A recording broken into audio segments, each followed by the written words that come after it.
தேவன் உன்னை ஒரு சில காரியத்திற்காக பழக்குவிக்கிறார் என்றால் அதற்கு காரணம் என்ன தெரியுமா? உன்னை உயரத்திற்கு கொண்டு போகிறதற்காகத்தான்.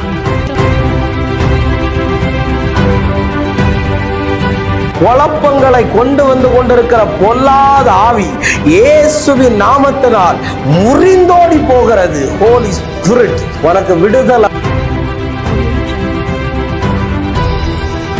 ஆண்டவரே, எனக்கு ஏன் இந்த அவமானம், எனக்கு ஏன் இந்த சோதனைன்னு நீ நினைக்கிறியா? கவலைப்படாத, இந்த சோதனையில தான் தேவன் உனக்கு சாதனைய வச்சிருக்கிறார்.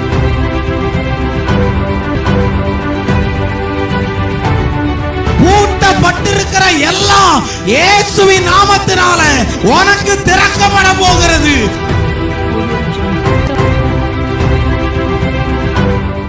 கர்த்தருக்குள் அன்பான தேவ பிள்ளைகளே, ஆண்டவரும் இரட்சகருமாகிய இயேசுவின் நாமத்தில் உங்களுக்கு என் அன்பின் வாழ்த்துக்கள். இந்த காலை நேரத்திலையும் கர்த்தருடைய வார்த்தையின் மூலம் உங்களை கண்டு சந்திப்பதில் நான் மிக்க மகிழ்ச்சி அடைகிறேன். இந்த நல்ல நாளிலேயும் சங்கீதம் 92 அதனுடைய 6வது வசனத்தை வாசிக்கிறேன். மிருக குணமுள்ள மனுஷன் அதை அறியான், மூடன் அதை உணரான் என்று எழுதியிருக்கிறத பார்க்க முடியும். சிலருடைய குணங்கள் எப்படி இருக்குது தெரியுமா? மிருகத்தை போல இருக்குது. நிறைய பேருடைய வீட்டுக்கு விசிட்டிங் போகும்போது நான் வந்திருக்கிறேன்னு கூட தெரியாமல் அவங்க என்ன பேசுவாங்க தெரியுமா?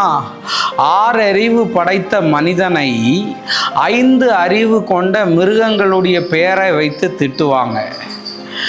சிலர் என்கிட்ட சொல்லுவாங்க, பிரதர் அவ வெளியே வந்தா நாய் கோணம், பிரதர் வீட்டுக்குள்ள வந்தா பேய் கோணம்னு. அப்போ பாருங்க, ஒன்றில் மிருக கோணமாக இருக்குது, இல்லாட்டி பேய் கோணமாக இருக்குது நிறைய பேருக்கு. தேவனுடைய அன்பு என்ன என்பதையும் தேவனுடைய கிரியை என்ன என்பதையும் தேவன் யார் என்பதையும் உணராததுனால தான் அவங்களுக்கு மிருக கோணம் இருக்குது. நிறைய பேர் பாருங்க, பவ் பவ் பவ் அப்படின்னா என்னது? வீட்டுக்குள்ளே எப்போ பார்த்தாலும் கத்திக்கிட்டே இருக்கிறது, எப்போ பார்த்தாலும் துரு துளு புழு புழு புழு புழுன்னு நச்சரிச்சுக்கிட்டே இருக்கிறத பார்க்க முடியும். சிலர் சர்ப்பம் மாதிரி சீன்றாங்க. சர்ப்பம் எப்படி சீரும் அந்த மாதிரிக்குல சீருறாங்க. சிலரை பார்த்தீங்கன்னா அப்படி பல்ல வச்சு கட்டிக்கிற மாதிரி வருகிறாங்க. ஆனால் அந்த இடத்துல தேவ குணமே இல்லை. அன்னைக்கு ஒரு கதை தான், உண்மையான எனக்கு தெரியாது. ஒரு வீட்டுக்கு ஒரு நபர் போய் காலிங் பில்லை அடிச்சிருக்கிறார். அப்போது அந்த வீட்டில் உள்ளே இருந்துட்டு கேட்கல, அந்த அம்மா பாத்திரம் கழுவிட்டு இருந்திருக்காங்க. அந்த பொண்ணுக்கிட்ட சொல்கிறாங்க, ஏ சனியனை, யாரோ காலிங் பெல் அடிக்கிறா, நீ பார்க்காம இருக்கிறேன்னு. அப்போ அது பாஸ்டராக இருந்திருக்கிறாரு. அவர் உள்ளே வந்த உடனே ஜோம் பண்ணியிருக்கிறாரு. ஜோம் பண்ணிட்டு போகும்போது அந்த பிசாசு ஆடுது.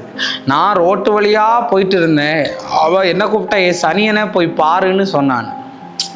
இன்னைக்கு நிறைய பேர் அப்படிதான், நாயே பேய எருமை பன்னி குரங்கு இப்படின்னு பேசுகிறாங்க.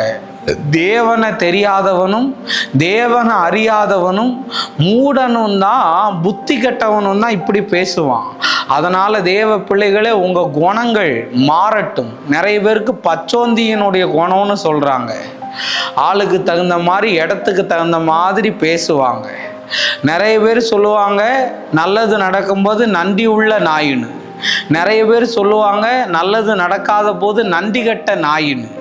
இன்னைக்கு நீங்கள் இதில் எல்லாம் எந்த கேட்டகரியில் இருக்கீங்கன்னு பார்த்துட்டு தயவு செஞ்சு தேவனுடைய குணத்தில் வளருங்க. பேய் குணமும் வேண்டாம், நாய் குணமும் வேண்டாம்.